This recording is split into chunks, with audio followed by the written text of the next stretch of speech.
Seja bem-vindo a mais uma edição do programa Arte da Vida. É uma alegria nós, comunidade Aliança de Misericórdia, estar chegando até a tua casa, levando uma mensagem de paz, uma mensagem de fé. O Padre Antonello está lá na Europa, levando tantos testemunhos de vida e de fé que nós experimentamos aqui no Brasil para tantas pessoas, para que muitos possam também acolher a vida verdadeira que nasce do coração do nosso Deus. Hoje nós estamos num tempo propício, enquanto agora no dia 8 nós celebramos também exaltando, enaltecendo a sensibilidade da mulher, falando um pouco daquilo que ela é e de sua importância para a sociedade. Nós queremos falar de um assunto delicado, queremos falar sobre a violência contra as mulheres que cresce a cada dia e que é alarmante as estatísticas que nós encontramos nos veículos de comunicação. Então acho que nós precisamos entrar de cheio nessa problemática, é uma problemática da nossa sociedade, é algo que nós estamos enfrentando nos nossos bairros, estamos ouvindo de tantas pessoas, então nós vamos entrar aí com esses depoimentos, com essas entrevistas, sobretudo nesse primeiro bloco falando sobre a violência doméstica. Então acompanhe conosco esses depoimentos, mas também com olhar de fé, porque sabemos que o nosso Deus pode realizar todas as coisas. No dia 8 de março é comemorado o Dia Internacional da Mulher. Mas, diante da realidade, temos o que para comemorar? Segundo dados, 60% dos brasileiros conhecem uma mulher que já foi agredida. 80% dos casos reportados têm como agressor o marido ou o namorado. 68% das mulheres não denunciam o agressor por medo. 663 mulheres foram assassinadas em 2012 no estado de São Paulo. E a cada 5 minutos, uma mulher é agredida no Brasil. Conheça agora a história de mulheres e filhos que sofreram violência doméstica. Eu tinha pouco tempo de casado, não tinha muito tempo não. Minha filha tinha meses. Então foi a primeira decepção, né, de ter levado um tapa. Eu nunca apanhava, eu apanhava em casa, então isso foi difícil pra mim, muito difícil. Mas eu era orgulhosa, né, então eu tinha decidido casar, eu falei que eu ia ficar casada e eu que escolhi, eu lutei por ficar casada, então eu escondia de todo mundo. E ele sempre muito violento, não só comigo, aí começou a ser violento com os filhos. Uma vez, assim, aconteceu um episódio que eu sinto que Deus me preservou, acho que me salvou aquele dia. Porque ele tinha bebido, a gente tinha ido numa festa de casamento. E ele tinha bebido e ele começou a discutir comigo. Eu estava no carro. Os meus filhos estavam no banco de trás até. E aí ele me empurrou do carro. E eu caí fora do carro, a porta abriu assim. Caí fora do carro, meus filhos começaram a me gritar, disseram que iam descer também, né? Aí ele parou o carro mais na frente, eu entrei de novo dentro do carro e foi uma discussão a noite toda, sabe? Até chegar em casa. A minha história de violência sexual, ela começa já aos 8 anos de idade. Eu fui violentada pelo meu pai, eu fui violentada pelo meu irmão e pelo meu tio. Quando eu relatei isso para minha mãe, ela disse que na casa dela não tinha lugar para prostituta. Então eu fui para a rua. Eu já fui para a rua com 9 anos de idade. Dos 9 até os 18 para 19 anos, eu trabalhei como prostituta no Cais de Santos. Eu fui ao médico porque mexia alguma coisa dentro de mim, eu precisei ir lá porque eu achei que eu estava doente. Quando eu cheguei lá, o médico começou a chorar junto comigo, porque inacreditável que eu não soubesse que eu estava com uma criança dentro de mim. Eu quis muito ter esse bebê. Essa criança nasceu, viveu 9 meses e veio a falecer, né? Por infecção hospitalar e tal. Aí foi onde eu entrei nas drogas, entrei na bebida. Aí eu comecei a trabalhar como doméstica. De doméstica eu fui trabalhar de auxiliar de odontologia, mas sempre com muitos problemas com o sexo oposto. Eu tentei arrumar de novo um namorado, falei, não, vou reconstituir, porque né, o ser humano não nasceu para ser sozinho. Aí escolhi uma pessoa, fiz um levantamento com as assistentes sociais, com todo mundo, porque a gente que é de rua, alguém sempre tem algum problema. me deram as melhores informações do mundo, da pessoa, tal. Eu comecei a viver com a pessoa. Depois de 30 dias, ele quebrou meu nariz e 2 costelas minhas. Aí voltei aqui pro Clube de Mães, a Dona Maria realmente me acolheu de novo. E eu tô recomeçando de novo. Tanto que o rosto ainda tá meio machucado e tal, mas é desse jeito, infelizmente. Eu tenho o sonho de largar as drogas mesmo, porque o meu problema é heroína e cocaína, mas não dá para você parar da noite pro dia. Tô tentando, tô me esforçando, tô até que indo muito bem, mas de vez em quando escorrega ainda mesmo. A minha infância com meu padrasto foi difícil, porque primeiro minha mãe casou com ele, e aí ele no começo era bom, no começo ele era um homem normal. Eu lembro de que às vezes ele pegava minha mãe no colo, coisas de casais, né? Abraçava minha mãe.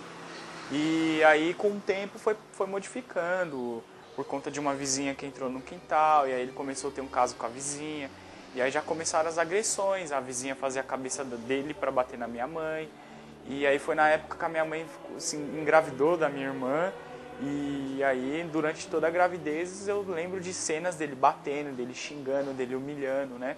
E as agressões se estendiam para ela e pra gente que era filho também. Então ele chegava e desligava todas as luzes da casa pra gente comer no escuro, né? Ele chegava, humilhava a gente. Qualquer coisa que a gente fizesse era motivo de apanhar. E assim como minha mãe também, né? Além de tudo, minha mãe tinha que trabalhar, sustentar ele, sustentar a gente. Ele não trabalhava nem nada, né? E isso foi um choque para mim, né? Eu vendo aquela situação toda, eu tentava ajudar minha mãe da melhor maneira possível. Só que eu era muito pequeno, né? Eu era muito pequeno, então eu não conseguia, não tinha forças, não sabia pedir socorro, não sabia pedir ajuda, né? Além do que ele trancava a gente em casa mesmo, a gente não podia sair, nem minha mãe, nem a gente poderia sair sem autorização dele, né? Ele teria que estar perto da gente. E isso é para ninguém saber, né? Ninguém poderia saber do que estava acontecendo. Meu pai não bebia, não tinha um vício, assim, nem nada. Porém, era um homem muito violento, né? Ele agredia minha mãe com muita frequência, assim, né? Então, eles se separavam, voltavam. E o que eu lembro, assim, eu era muito nova, né? Nessa época eu tinha que 6, 7 anos.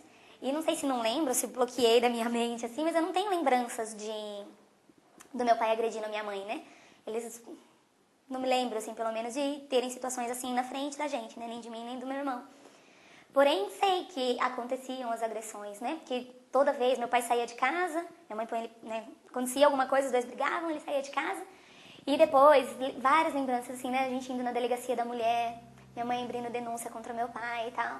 Mas eu lembro que meu pai ainda falava muito, assim, pra ela, que ele era conhecedor, assim, do corpo humano, dizer assim, né? E ele sempre falava pra ela assim, você é idiota, eu sei como bater em você pra não ficar marca. Né? Então, ele sempre agredia minha mãe de maneiras que não ficava marca, raramente ficava até roxo, assim, nada. E aí, quando ia na delegacia da mulher, ele dizia que ela era louca, que ele não agredia ela nada, de que ela tava inventando história, de que ela tinha problema psicológico. Eu sabia que era verdade o que minha mãe tava falando, e ele agia como se ela fosse louca. E todas as pessoas acreditavam nele, que não tinha marca nenhuma, de onde que ela tava tirando aquela história, né? Nessa situação toda de violência, de pressão psicológica, assim, que minha mãe sofria, ela meio que surtava, assim, vivia totalmente descontrolada, assim, né? Então, eu e meu irmão em casa, qualquer coisinha que a gente fazia era motivo pra gente apanhar, assim, né? Tudo sempre foi na base da pancada. E aí, nessa situação de que eu escondia muito das pessoas o que eu vivia em casa, mas dentro de mim eu sentia uma raiva muito grande, muito grande, muito grande. Era, assim, absurdo, nem eu entendia, às vezes, de onde que vinha tanta ira, assim, né? Várias situações aconteceram quando eu era criança, assim, que eu sinto que eu explodi. Perdi totalmente o controle, assim, né, do que eu tava fazendo. Teve uma situação que numa briga com o meu irmão, em casa, ele acabou me machucando, assim, de maneira um pouco mais séria. E na hora, assim, ó, com a dor que ele me causou, mas foi uma ira tão grande que cresceu dentro de mim, assim, ó, tão grande, tão grande, tão grande, que eu peguei uma faca e saí pra cima do meu irmão. Eu queria matar o meu irmão. E o meu irmão se trancou dentro do banheiro e gritava lá de dentro, você tá louca, para. E eu lembro que eu fiquei muito tempo, eu tentei esmurrar a porta do banheiro, eu tentei derrubar a porta do banheiro, porque eu queria entrar e eu queria matar o meu irmão. Assim, totalmente fora de si. É um caso delicado Infelizmente, isso acontece na nossa sociedade, isso acontece nas nossas famílias e nós precisamos evitar, porque o mandamento que o Senhor nos dá é amar. E quando diz amai vossos inimigos, depois diz sede perfeitos como vosso Pai do céu é perfeito, é porque a palavra está dizendo sede a perfeição de Deus, que é amor, que é misericórdia. Nós queremos aprofundar um pouco mais sobre esse tema no segundo bloco, então você fica sintonizado conosco porque nós temos e vamos trazer muitas novidades para você. Queremos aprofundar desse tema que é um pouco triste falar num programa de televisão, mas que eu acho que é necessário para o conhecimento de todos nós e também nós podemos nos unirmos como igreja para poder ajudar tantas e tantas famílias que vivem essa problemática. Programa Arte da Vida, uma arte do coração de Deus, das graças de Deus para a tua vida, para a tua casa.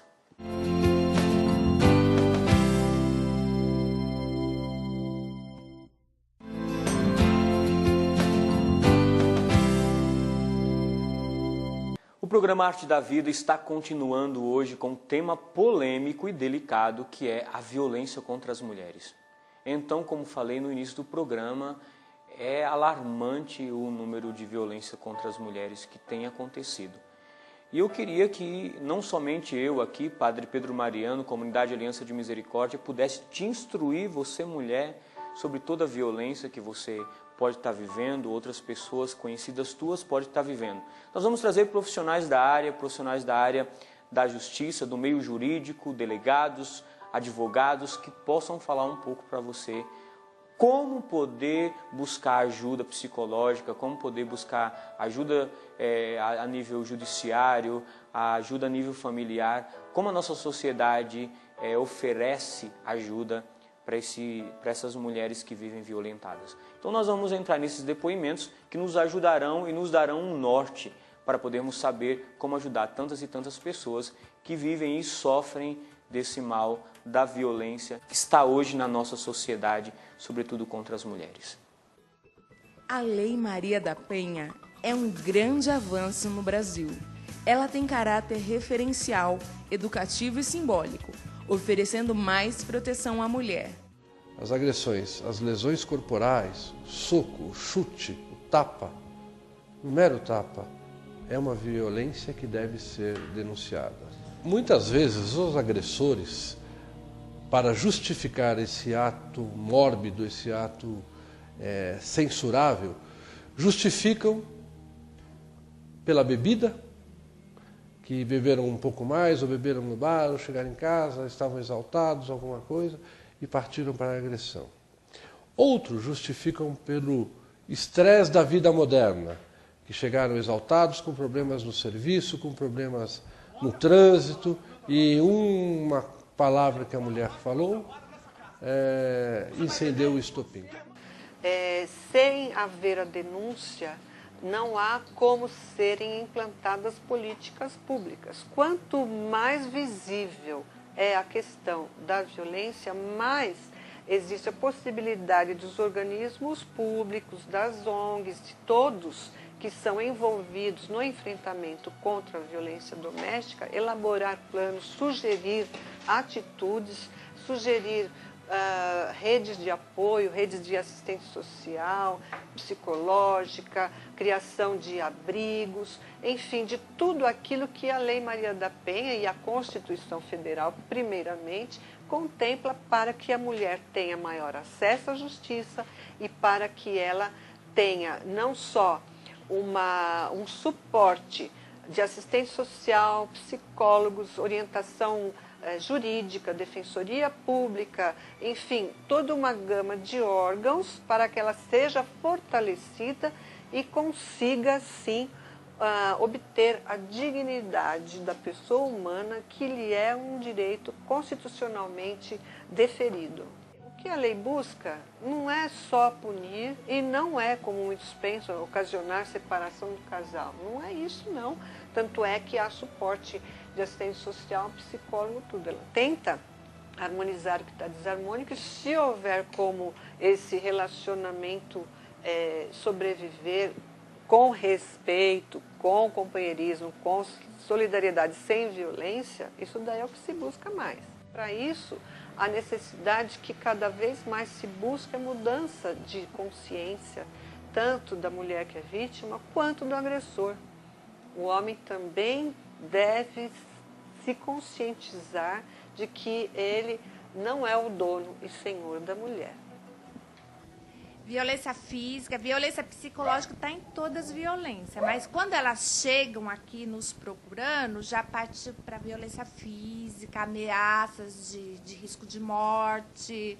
É porque muitas vezes elas não percebem a violência psicológica como uma violência, porque por isso que quando chega aqui na casa já é mais violência física mesmo.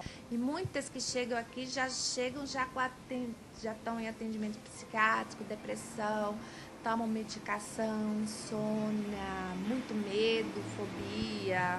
Assim, nós temos atendimento psicológico, social e jurídico, que é a Defensoria Pública, que faz o trabalho aqui de afastar o agressor do lar, de acordo com a Lei Maria da Penha. E aqui também temos atendimento psicológico, que é mesmo para estar fortalecendo essa mulher, para ela conseguir... Porque às vezes sozinha ela não vai conseguir quebrar o ciclo da violência.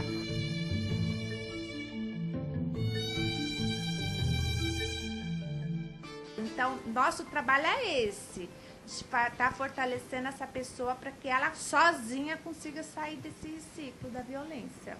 Temos que nos posicionarmos frente a tantas atrocidades que vemos no mundo. Não podemos ficar calados. Precisamos nos colocar frente a tudo isso e anunciarmos o amor. Sermos de Deus é sermos pessoas que testemunham o amor, que testemunham a reciprocidade. É tanta violência, gente, nós não podemos deixar impune tudo isso. O mundo urge por paz, deseja essa justiça e esse amor. Então nós continuaremos no terceiro bloco falando sobre a violência contra as mulheres. Fica ligado conosco, porque nós queremos ir mais profundo nesse tema também para conhecermos e termos clareza de tudo o que acontece no mundo, através aqui sim do programa Arte da Vida.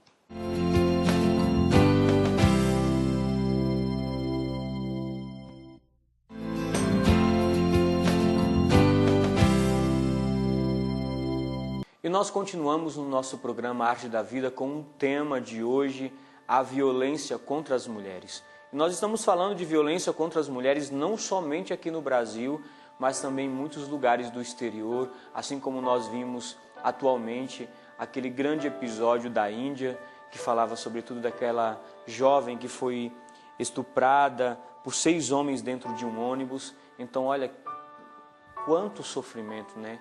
Quanta dificuldade, olha como que nós podemos encarar essa realidade. Até parece que nós nos deparamos com esses relatos, com esses acontecimentos, nos perguntando como será o futuro das nossas famílias, como será o futuro dos nossos filhos, como nós podemos, nós sacerdotes, como nós também igreja, como nós podemos nos posicionar frente a tudo isso. Vamos acompanhar esses depoimentos que vão nos ajudando e contribuindo para o entendimento e para também nos ajudarmos a nos posicionarmos frente a essa violência contra as mulheres. Em meio a tantas agressões, ainda tem muitas mulheres que não têm coragem de denunciar seus agressores e nem procuram ajuda jurídica e psicológica. Fomos às ruas perguntar por que isso acontece.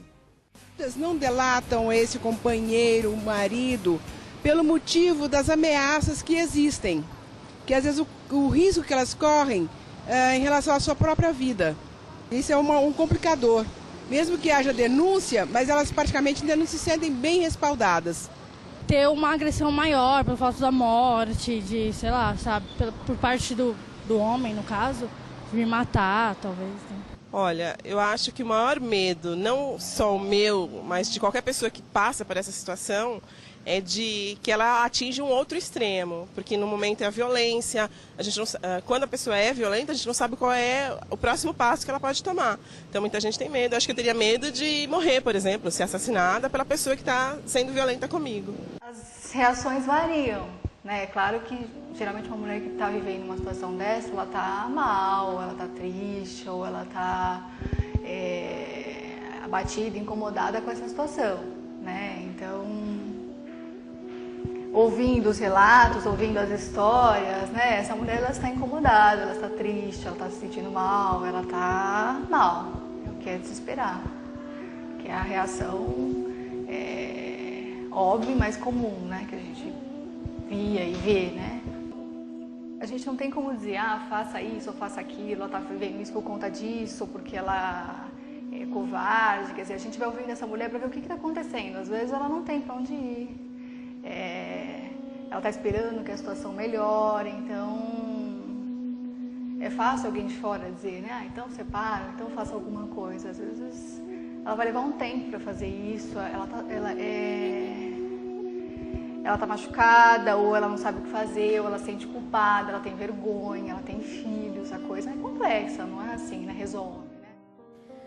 Maria Eulina é presidente do Clube de Mães do Brasil e compartilha sua experiência com mulheres que sofreram com violência doméstica.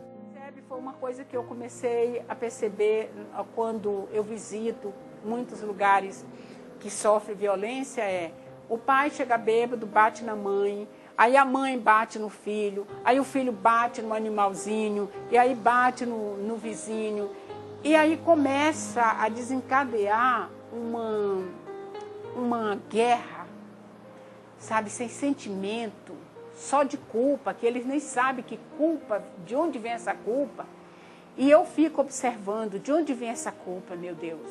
É exatamente da falta de estrutura social que não cuidamos dessas pessoas, dessas famílias. A nossa missão é trabalhar diretamente com as mulheres em situação de prostituição, porque a gente compreende que a prostituição é uma violência para as mulheres, né?